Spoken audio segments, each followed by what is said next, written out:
میں آج قرآن اور سنت جن پر عمل کرنے کا ہمیں رسول خدا نے حکم دیا ہے اس کے حوالے سے ایک اہم اور حساس مسئلے کی طرف اشارہ کرنا چاہوں گا.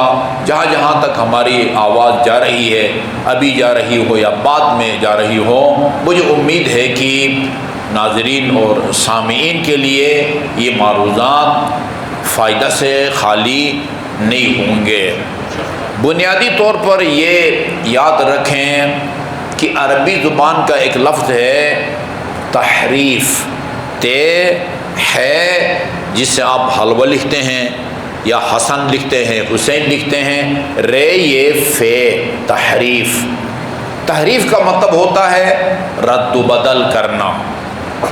رد و بدل کرنا. ایک لفظی تحریف ہے، اس کا مطلب الفاظ میں کمی بیشی کرنا. الفاظ میں کمی بیشی کرنا. ایک ہے تحریف معنوی، اس کا مطلب ہوتا ہے کسی کے کلام کا غلط ترجمہ کرنا، خصوصاً کلام خدا کا غلط ترجمہ کرنا یا اس کی غلط تفسیر کرنا. یہ سنگین جرم ہے، سنگین جرم، گناہ کبیرہ ہے. جمعہ کے خطبے میں بار بار میں نے آپ کو بتایا ہے کہ حضور نے وہ گناہ کبیرہ کی تعریف کی ہے. امام جعفر صادق علیہ السلام کے الفاظ میں بھی آپ کو یہ تعریف ملے گی. ہر وہ گناہ جس کا نام لے کے خدا نے قرآن میں یا معصوم کے کسی مستند کلام میں اس کے لیے سزا مقرر کی گئی ہو، وہ گناہ کبیرہ ہے. مومن کو، مسلمان کو قتل کرنا گناہ کبیرہ ہے. قرآن میں ہے وہ جہنم میں جائے گا اور ہمیشہ رہے گا، وہاں جا کے ہمیشہ رہے گا. قرآن کا غلط ترجمہ کرنا گناہ کبیرہ ہے. اور اس کے گناہ کبیرہ ہونے کی دلیل یہ ہے کہ رسول خدا کا فرمان ہے من فسر القرآن برأیہ فلیتبوأ مقعدہ فی النار. جو آدمی اپنی مرضی سے، لوگ پہلے سے اپنے آباء و اجداد سے ایک عقیدہ سن کے اس کو اپنا لیتے ہیں، پھر قرآنی آیات کا ترجمہ اور اس کو تفسیر اپنے عقیدے کی روشنی میں کرتے ہیں، بجائے اس کے کہ قرآن کی روشنی میں کوئی عقیدہ اپنائیں یا اس پر قائم کریں، پہلے سے بنے ہوئے عقیدے کی روشنی میں قرآن کا ترجمہ کرتے ہیں. کھلونا بنایا ہوا ہے وہ قرآن کو. اس لیے فرمایا حضور نے من فسر القرآن برائیہ، جو اپنی رائے کے مطابق قرآن کی تفسیر کرے فلیتبوأ مقعدہ فی النار، اس کا ٹھکانہ جہنم ہے.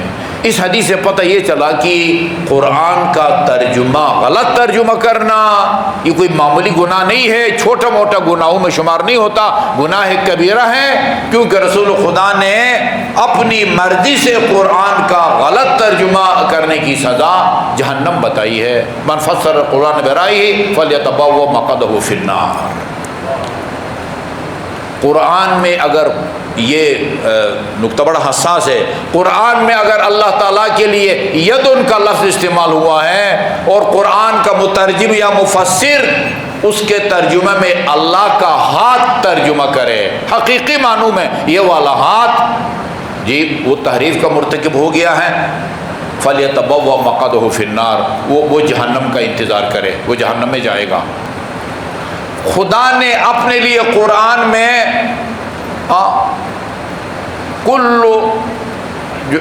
اپنے لیے وجہ کا لفظ استعمال کیا. اللہ تعالیٰ نے وجہ، عربی میں وجہن چہرے کو کہتے ہیں.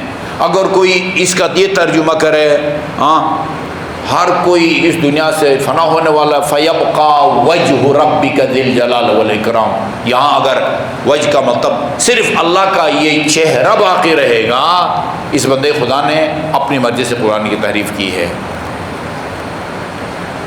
آنکھوں کا لفظ اللہ تعالیٰ کے لیے استعمال ہوا ہے قرآن کے اندر. آنکھوں کا لفظ، آنکھ یا آنکھوں کا، ادھر بھی اگر کوئی اللہ کی آنکھ کی صورت میں ترجمہ کرے گا فَلْيَتَبَوَّأْ مَقْعَدَهُ فِي النَّارِ، کیوں؟ اس لیے کہ خدا کی نہ ہماری طرح آنکھیں ہیں، نہ خدا کا ہماری طرح چہرہ ہے، نہ خدا کا ہماری طرح ہاتھ ہے، اور نہ خدا کی ہماری طرح پنڈلی ہے، نہ خدا کا کہ ہماری طرح پہلو ہے۔ قرآن میں پہلو کا لفظ آیا ہوا ہے جنب اللہ۔ یہ تمام اشارے کی نائیں ہیں۔ ید سے مراد خدا کا ہاتھ نہیں ہے، وجہ سے مراد خدا کا چہرہ نہیں ہے، ساق سے مراد خدا کی پنڈلی نہیں ہے، اور جنبوں سے مراد خدا کا پہلو نہیں ہے۔ وہ جسم اور جسمانیات سے پاک اور مبرہ ہے۔ یہ ہمارے بچے کو یہ پتہ ہونا چاہیے کہ اللہ کا ہماری طرح جسم اور بدن نہیں ہے کہ ایک جگہ کو آ کے گھیر لے۔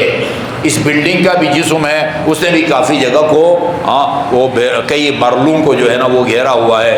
آپ میں سے ہر ایک اپنے وزن کے مطابق اس نے بھی جگہ کو جو ہے نا وہ گھیرا ہوا ہے۔ اللہ کا کوئی جسم نہیں ہے، نہ اس کا ہاتھ ہے، نہ اس کی آنکھیں ہیں، نہ اس کا چہرہ ہے۔ من فسر القرآن برائیہ فلیتبوأ مقعدہ فی النار۔